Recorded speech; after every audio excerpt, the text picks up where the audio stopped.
হাসপাতালগুলোতে বাড়ছে শীতজনিত রোগে আক্রান্তের সংখ্যা। বগুড়ার হাসপাতাল পরিস্থিতি জানাতে যুক্ত হচ্ছেন সহকর্মী আব্দুস সালাম বাবু। বাবু, বগুড়ায় শীত কেমন অনুভূত হচ্ছে? হাসপাতাল পরিস্থিতি জানাবেন আমাদের।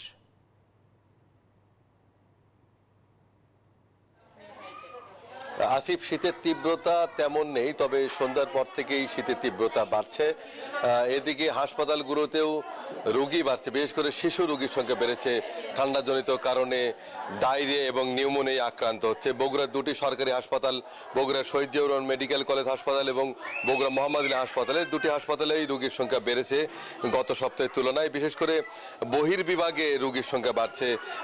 শহীদ জিয়াউর রহমান মেডিকেল কলেজের উপপরিচালক ডাক্তার আব্দুল ওয়াদুদ জানিয়েছেন যে তাদের বহির্বিভাগে প্রতিদিন শিশু এবং বয়স্করা মিলে 4 শতাধিক রোগী আসছেন চিকিৎসা সেবা নিতে। পাশাপাশি ভর্তির সংখ্যাও কিছুটা বেড়েছে, তবে আশঙ্কাজনক নয়।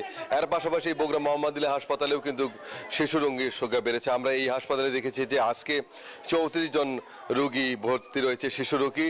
এদের মধ্যে 26 জন রয়েছে ডায়রিয়া আক্রান্ত এবং কয়েকজন রয়েছে নিউমোনিয়া আক্রান্ত। তবে চিকিৎসা সেবায় তারা দ্রুত সুস্থ হয়ে উঠছে বলে জানিয়েছেন এখানকার রোগীর স্বজনরা।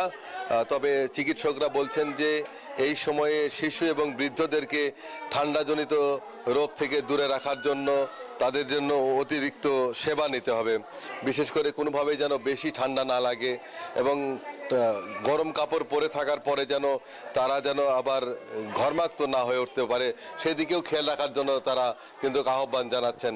আর একটা বিষয় সম্পর্কে আমাদেরকে তারা বারবার বলছেন, সেটা হচ্ছে যে খেজুরের রস যেন তারা কাঁচা না খায় এবং খেজুরের রস খেতে হলে অবশ্যই তাপমাত্রায় তাপ দিয়ে তা খাওয়ার জন্য বলছেন, সেটা আমরা জানতে পেরেছি। বিশেষ করে নিপা ভাইরাসের আক্রমণ থেকে রক্ষার জন্য সেই পরামর্শ দিচ্ছেন চিকিৎসকরা।